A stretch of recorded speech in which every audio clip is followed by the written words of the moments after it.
একদিন রাসূলুল্লাহ সাল্লাল্লাহু আলাইহি ওয়াসাল্লাম এর একজন সাহাবী মারা গেলেন। তখন মুহাম্মদ সাল্লাল্লাহু আলাইহি ওয়াসাল্লাম ওনার জানাজা পড়ালেন। তারপর একদল সাহাবী যখন মৃতদেহ কবর দেওয়ার জন্য কবরস্থানে নিয়ে গেলেন, সবার সাথে আমাদের নবীজি সাল্লাল্লাহু আলাইহি ওয়াসাল্লাম হেঁটে আসলেন। তখন দুইজন সাহাবী কবর খুঁড়তে শুরু করলেন। সবাই মৃতদেহকে ঘিরে বসে আছেন। পিনপন নীরবতা, কবর খনন শেষ না হওয়া পর্যন্ত সবাই অপেক্ষা করছেন। তখন চুপচাপ নীরব শান্ত একটি পরিস্থিতির সৃষ্টি হল। রাসূলুল্লাহ সাল্লাল্লাহু আলাইহি ওয়াসাল্লাম তখন পিনপন নীরবতা ভেঙে গভীর মনোযোগ দিয়ে কবর খোঁড়া দেখছিলেন। একটু পর তিনি সবার দিকে তাকিয়ে বললেন, তোমরা কি জানো মানুষের মৃত্যুর পর তাদের আত্মার কি হয়? সবাই তখন খুব আগ্রহের সাথে রাসূল সাল্লাল্লাহু আলাইহি ওয়াসাল্লামকে জিজ্ঞেস করলেন, ইয়া রাসূলুল্লাহ, আপনি বলে দিন, আমরা তো জানি না। নবীজি তখন একটু চুপ থাকলেন এবং সবাই ওনার কাছে এসে ঘিরে বসলেন। মৃত্যুর পর আত্মার কি হয় এই তথ্য তাদের জানা ছিল না। আজ তারা এই তথ্যটি প্রিয় রাসূল সাল্লাল্লাহু আলাইহি ওয়াসাল্লামের পবিত্র মুখ থেকে শুনতে পাবে। কত বড় সৌভাগ্য তাদের। প্রিয় দর্শক, আজ আপনারাও তা শুনতে পাবেন। রাসূল সাল্লাল্লাহু আলাইহি ওয়াসাল্লাম মৃত আত্মার বিষয়ে কি বলেছিলেন, মৃত্যুর পর কি হয় মৃত আত্মার। শোনার জন্য সবাই অধীর আগ্রহে রাসূল সাল্লাল্লাহু আলাইহি ওয়াসাল্লামের চারপাশ ঘিরে বসল। তিনি একবার কবরের দিকে তাকিয়ে মাথাটা তুলে আকাশের দিকে তাকালেন। তারপর তিনি গল্পের মতো করে বলতে শুরু করলেন। তিনি বললেন, শোনো, যখন একজন মানুষ একেবারে মৃত্যুশয্যায়, তখন সে মানুষ ফেরেশতাকে দেখে ভয় পেয়ে যায়। কিন্তু যে বিশ্বাসী ও ভালো মানুষ, তাকে মৃত্যুর ফেরেশতারা হাসি মুখে সালাম দেয়, তাকে অভয় দেয় এবং মাথার পাশে এসে তার মাথায় হাত বুলিয়ে দেয় এবং ধীরে ও যত্ন করে তার পাশে বসে। তারপর মৃতপ্রায় মানুষটির দিকে তাকিয়ে বলে, হে পবিত্র আত্মা, তুমি তোমার পালনকর্তার ক্ষমা ও ভালোবাসা গ্রহণ করো এবং এই দেহটি থেকে বের হয়ে আসো। মুমিনের আত্মা যখন বের হয়ে আসে তখন সে কোনো রকম ব্যথা বেদনা অনুভব করে না।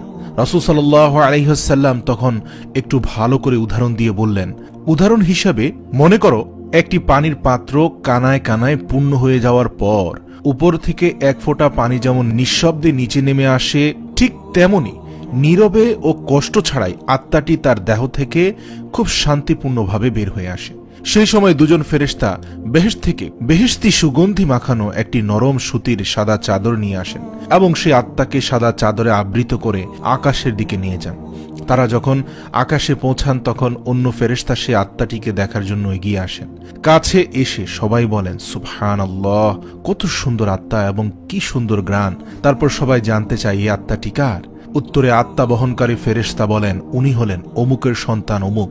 বাকি ফেরেশতারা তখন আত্মাটিকে সালাম দেয়। তারপর তারা জিজ্ঞেস করেন যে উনি কি করেছেন, ওনার আত্মায় এত সুঘ্রাণ কেন?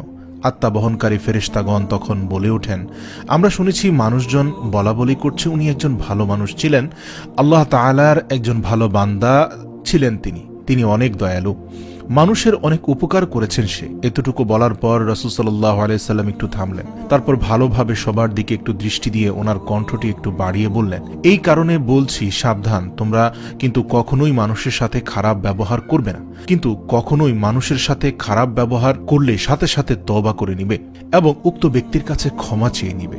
প্রিয় দর্শক, ফেরেশতারা এই কথা শোনা মাত্র আত্মা বহনকারী ফেরেশতারাও আকাশে গিয়ে এক ফেরেশতা অন্য ফেরেশতাদের কানে কানে এই কথাগুলো বলে বেড়াবে।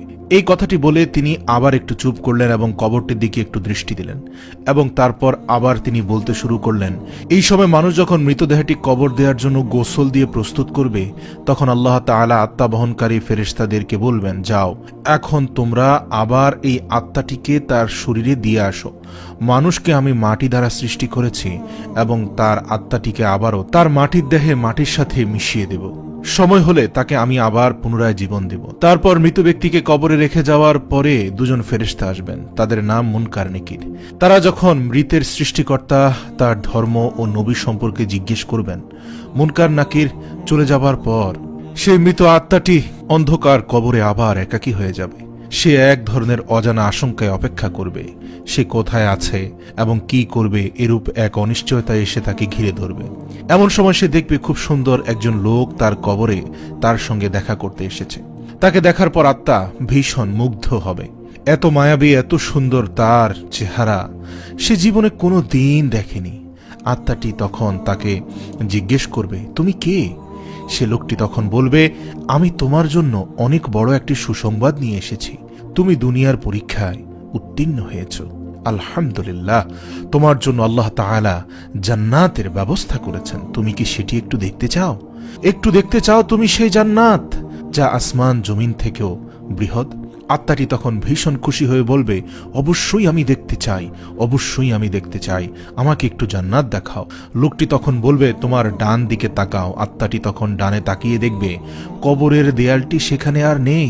সেই দেয়ালের দরজা দিয়ে অনেক দূর পর্যন্ত যতদূর দৃষ্টি যায়, দৃষ্টির সীমা পেরিয়েও একটি সুন্দর বেহেশত দেখা যাচ্ছে। বেহেশতের সে রূপ দেখে আত্মাটি অনেক মুগ্ধ ও প্রশান্তি লাভ করবে এবং সেখানে যাওয়ার জন্য সে অস্থির হয়ে যাবে। লোকটিকে জিজ্ঞেস করবে, আমি সেখানে কখন যাব, কিভাবে যাব? লোকটি মৃদু হেসে বলবে, যখন সময় হবে তখনই তুমি সেখানে যাবে। সেটি হবে ইয়াউমুল কিয়ামার পরে এবং তুমি সেখানেই চিরস্থায়ী হবে ইনশাআল্লাহ। আপাতত শেষ দিবস পর্যন্ত তোমাকে অপেক্ষা করতে হবে। ভয় পেও না, ভয় পেও না, আমি তোমার সাথে আছি। তোমাকে আমি সেদিন পর্যন্ত সঙ্গ দিব যেই দিন পর্যন্ত না ইয়াউমুল কিয়ামা হবে। আত্মাটি তখন তাকে আবারও জিজ্ঞেস করবে, কিন্তু তুমি কে? তখন সে লোকটি বলবে, আমি তোমার এতদিনের নেক আমল। সুবহানাল্লাহ। পৃথিবীতে তোমার সকল ভালো কাজের ফলাফল আমি নিজেই। তুমি নাফসের সাথে যুদ্ধ করে ভালো কাজ করেছ। তুমি খারাপ আচরণ করা প্রতিবেশীর খারাপ আচরণ আল্লাহর সন্তুষ্টির জন্য হজম করেছ। উঠতে বসতে চলতে ফিরতে প্রতিটি কাজ তুমি আল্লাহর জন্য করেছ। আর আমি জানি এতে তোমার কত কষ্ট হয়েছে। আমি তোমার সেই নেক আমল। আজ তুমি আমাকে একজন সঙ্গীর মতো করে দেখেছ। আমাকে আল্লাহ তাআলা তোমার সঙ্গ দেওয়ার জন্যই এখানে পাঠিয়েছেন। এই কথাটি বলে লোকটি আত্মাটির উপর খুব যত্নে হাত বুলিয়ে দিবেন এবং বলবেন, হে পবিত্র আত্মা, এখন তুমি শান্তিতে ঘুমাও, নিশ্চিন্তে বিশ্রাম নাও। এ কথাটি বলার পর আত্মাটি এক নজরে বেহেশতের দিকে তাকিয়ে থাকবে এবং এক সময় এই তাকানো অবস্থায় গভীর প্রশান্তিতে ঘুমিয়ে পড়বে। রাসূল সাল্লাল্লাহু আলাইহি ওয়াসাল্লাম এতটুকু বলে আবার থামলেন। সাহাবীরা তো তখন গায়ের কাপড় চোখের পানিতে ভিজালেন এবং বললেন, হে আমাদের রব, আপনি আমাদের সকলকে পবিত্র আত্মা হিসাবে কবুল ও মঞ্জুর করে নিন, আমিন।